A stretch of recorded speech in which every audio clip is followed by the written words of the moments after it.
From the Frank Beck Chevrolet Studio Annex, this, my friends, is Time Out Overtime on the Time Out Overtime YouTube channel. I'm your host, Rick Arsenal, and as always, thank you for listening. And if you haven't done so yet, please get down there in that corner down there and you smash that like and subscribe button. You'll never know how appreciative I will be if you are doing that. Thank you very much. Preparing for this show today, I was just thinking back. I can't think of a more satisfying for a sports fan, Michigan sports fan. I can't think of a more satisfying 5 or 6 days that we've had here. I guess you could say it started Wednesday on New Year's Day with Michigan's upset win over Alabama down in Florida. You gotta like the way Michigan ended the season with big wins over both Ohio State and Alabama, in spite of the fact that they were prohibitive underdogs. Somehow they found a way to win those games, and especially on New Year's Day with Michigan as banged up as they, not banged up, but missing a lot of key players who decided they were going to sit that game out. Kudos to the Wolverines. Anyway, it started on New Year's Day, and then this past weekend, of course, Michigan and Michigan State continuing basketball, continuing their winning ways. Michigan hockey beating Ohio State at Ohio Stadium. And then, of course, the Red Wings, since Todd McClellan came in, they've won 4 in a row. They're back in the playoff mix. Pistons, I think they've won 5 of their last 6. Kate Cunningham is playing like the star we always thought he was going to be, in spite of the fact that they've lost Jaden Ivey, maybe for the rest of the season.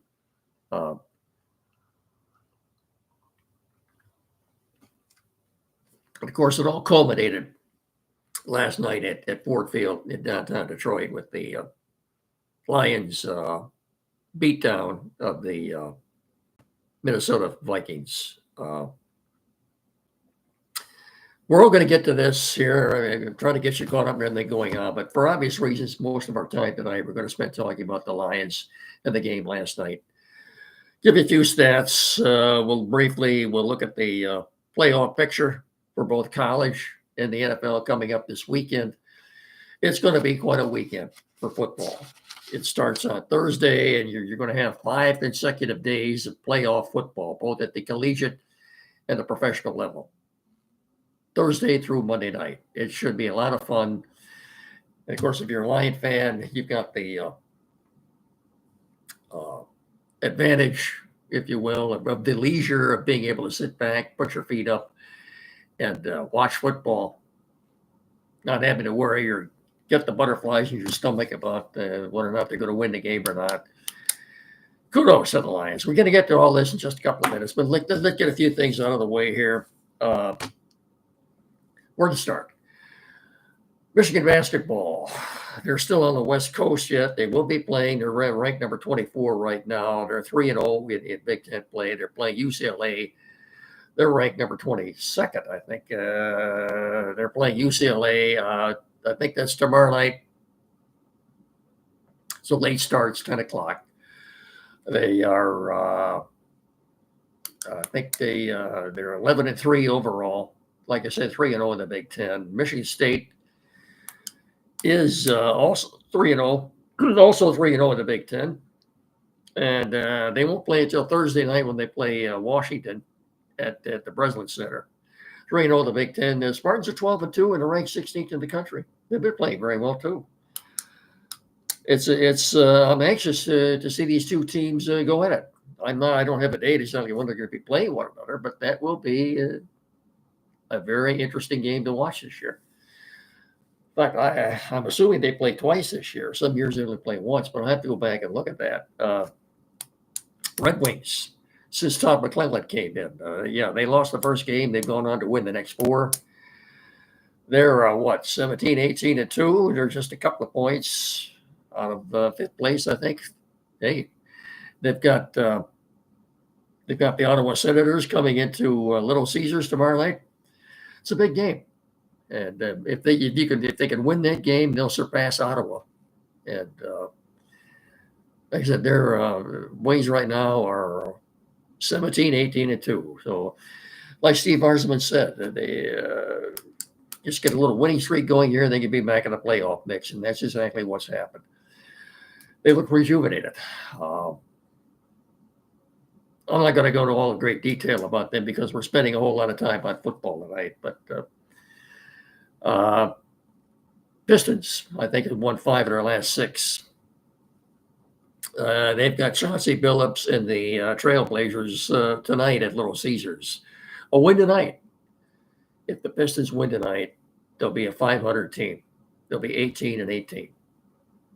I like their chances.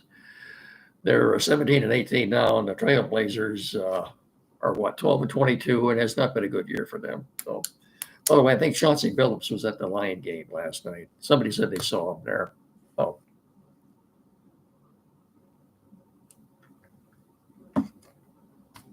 We got everything out of the way that I wanted to before we get to football. I think so. Let's do this for our great sponsor, and then we'll get to football and the Lions. Baby, it's cold outside. I mean, it's cold.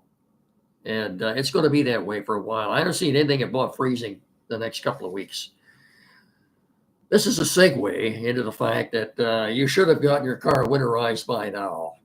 If you haven't, shame on you. But if you haven't, you need to get to the service department at Frank Beck Chevrolet and make an appointment to make sure that your vehicle is ready for the winter weather ahead.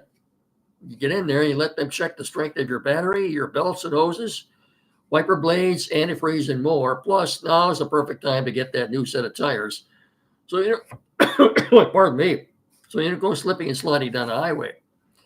And if you don't think your car will make it through another rough Michigan winter, let the sales pros at Beck's help you find a vehicle for all seasons. The 2025s are rolling in nearly every day out of the lot right now, so the selection is tops. You can check out their inventory on their webpage at frankbeckchevy.com, or better yet, stop by the dealership on M99 between Hillsdale and Jonesville, and let the good people in there help you experience the Frank Beck difference. Chevrolet, together, let's drive. Chevy drives Southern Michigan. Frank Beck Chevrolet, the tri-state area's #1 Chevrolet dealer.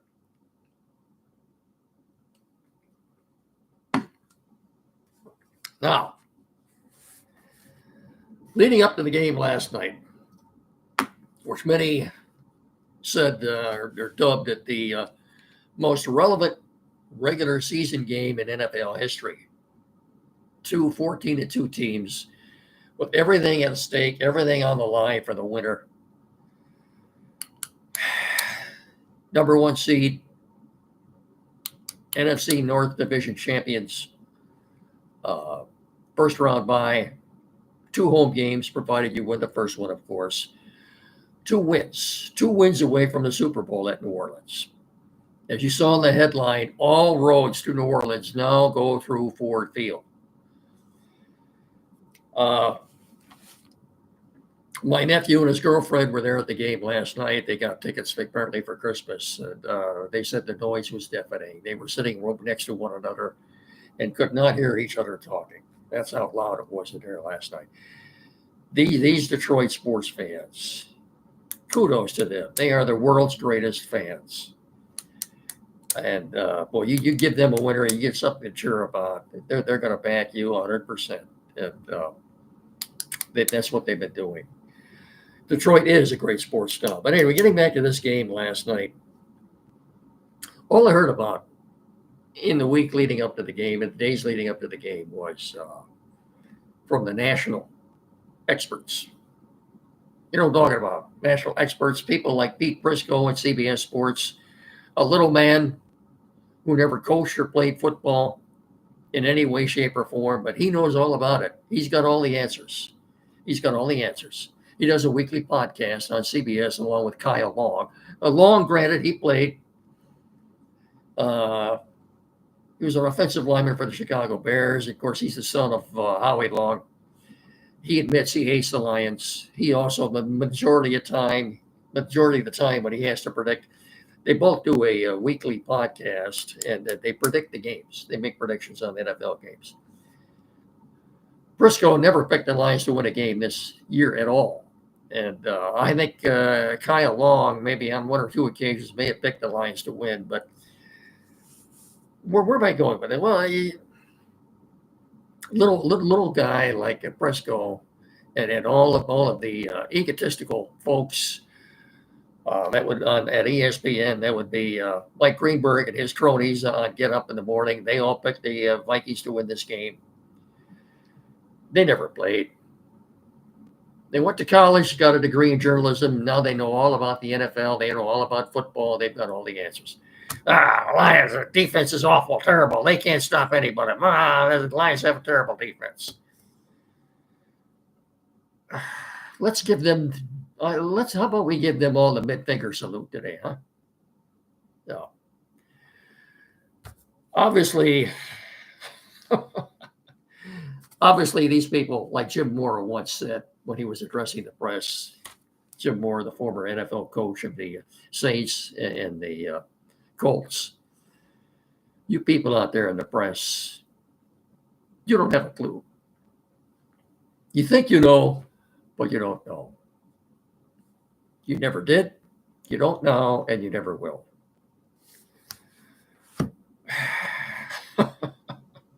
I think that was the most satisfying part about that win last night.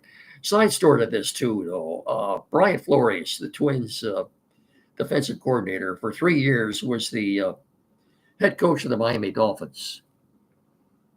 When he took the job, when he got there, Ben Johnson, the Lions' current offensive coordinator, was the wide receivers coach down there.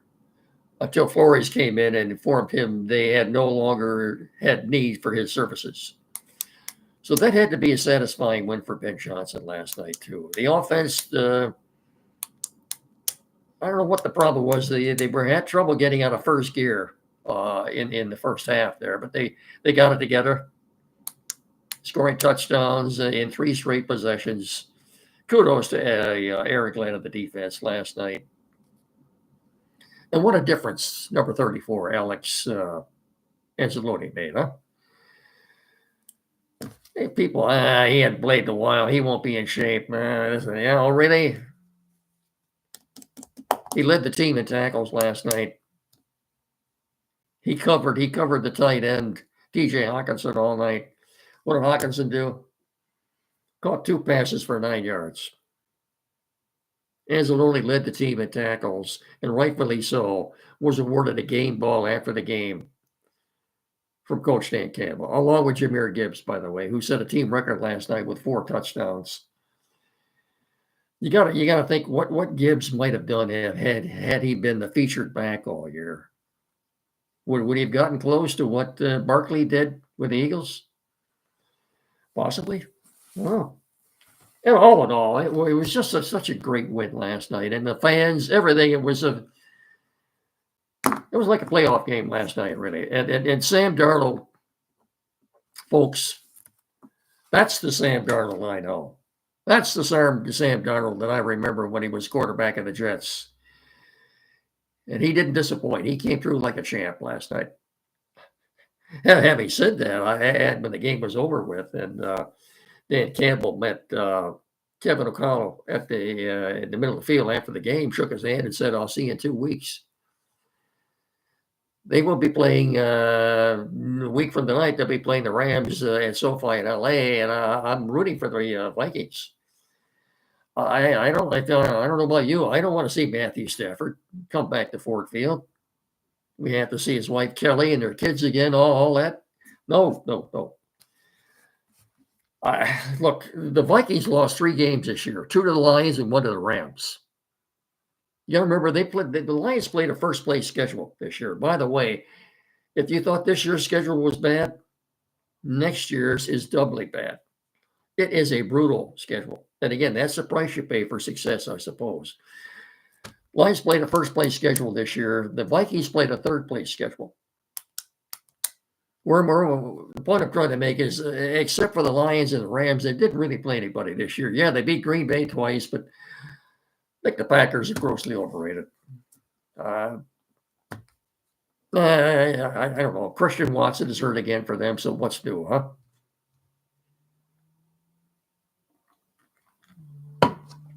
I think that guy came out of his mother's womb. He was injured. The guy just can't stay healthy, and the offense looks a lot different without him in there. Anyway, they lost to the Bears yesterday. They should have lost both games to the Bears this year. But Vikings, I think, are obviously a good team, but they played a third place schedule, and I don't expect them to beat the Rams next week.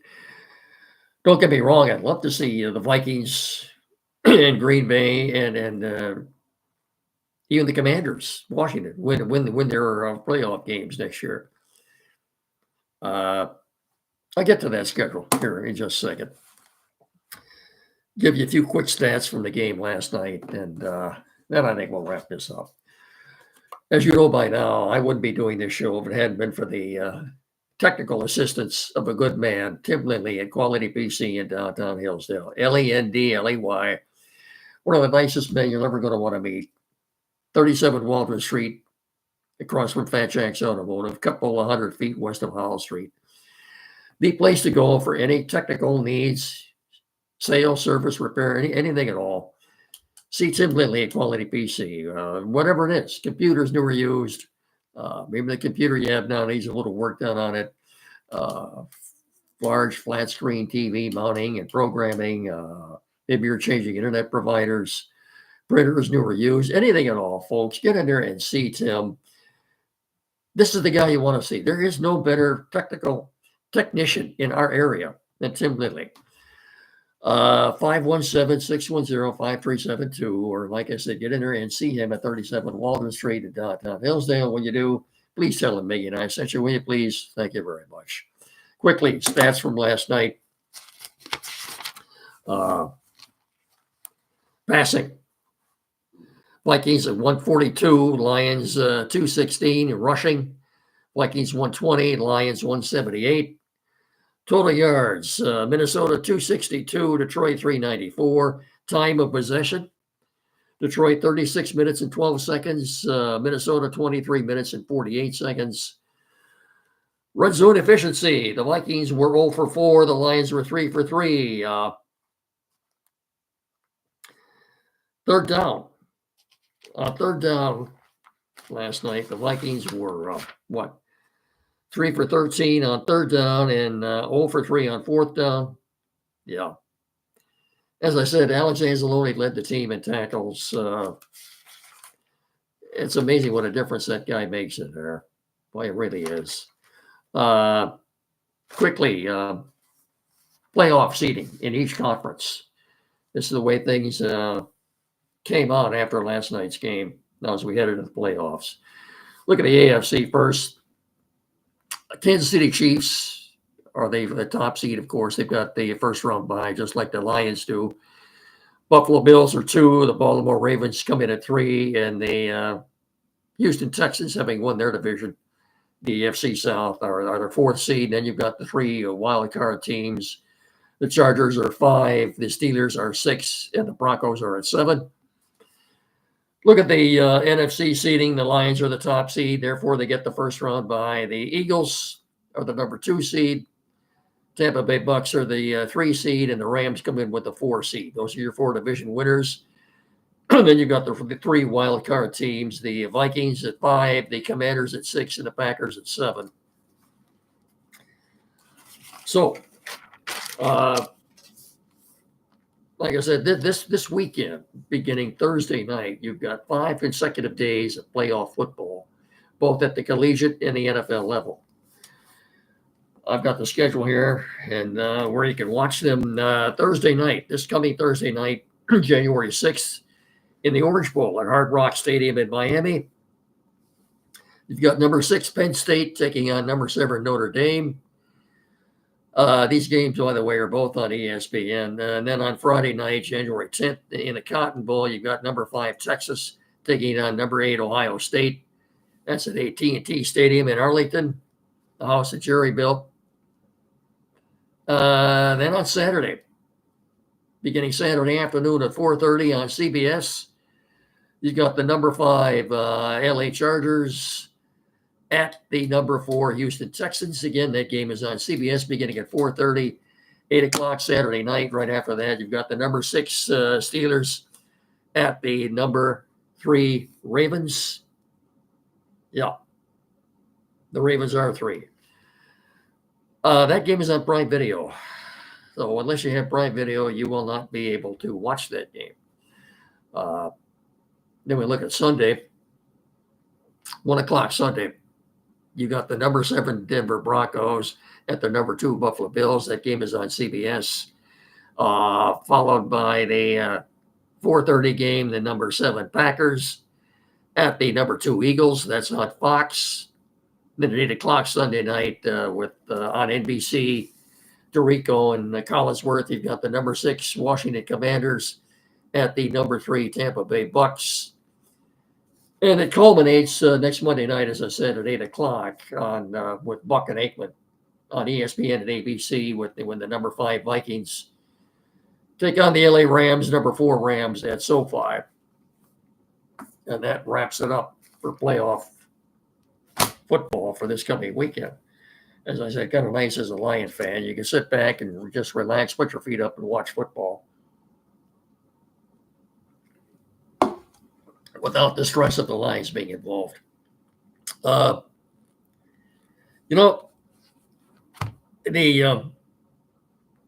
Lions set so many records this year in what they did. Of course, they went 6-0 in the division.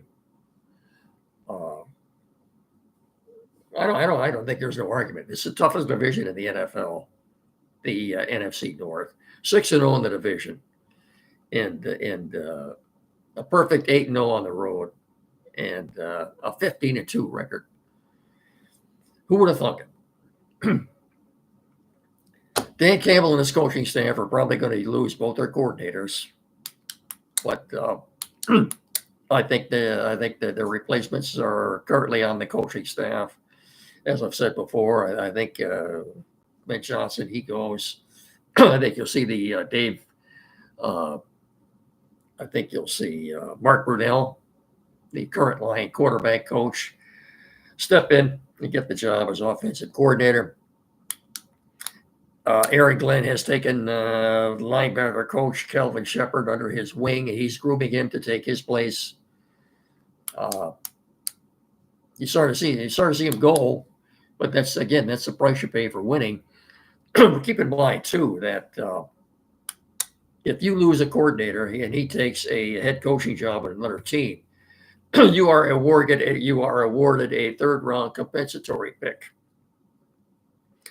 Currently, for the draft in April, the Lions don't have a 3rd round pick right now. But if they lose both these guys, they'll have 2 compensatory picks in the 3rd round. That will give them. You want to look ahead to the draft in April. We're getting ahead of ourselves. The Lions, that would give them a 2nd round pick, and let's hope they're picking 32nd in every round. It would give them 2 compensatory 3rd round picks and another 4th round pick, so that they'd have 5 picks in the first 4 rounds. It used to be too that you could not trade a compensatory pick. You can now. So if there's let's say there's a player in the first round, you're picking 32, you want to move up to 28 or 29 or even 30, you could throw in that 3rd round pick and your pick and to use that to move up. But we're getting way ahead of ourselves here. It's like I said, for Michigan sports fans, I can't remember a more satisfying week than what we've seen. And boy, I just wish my dad and uncles were alive to see what's going on with the Alliance right now. Hopefully they're looking down, but that's going to do it for now. Don't forget, I'll be with you again on Wednesday night And of course, we've got to be discussing this with Andy Saturday morning here locally from 9 to 10 on his show, Time Up with Andy Brown, from 9 to 10 locally at WCSR 92.1 FM. That's going to do it for now. Don't forget, like I always say, please treat each other with respect. Have a good rest of your evening. And thanks so much for watching. I really mean that. So long, everybody.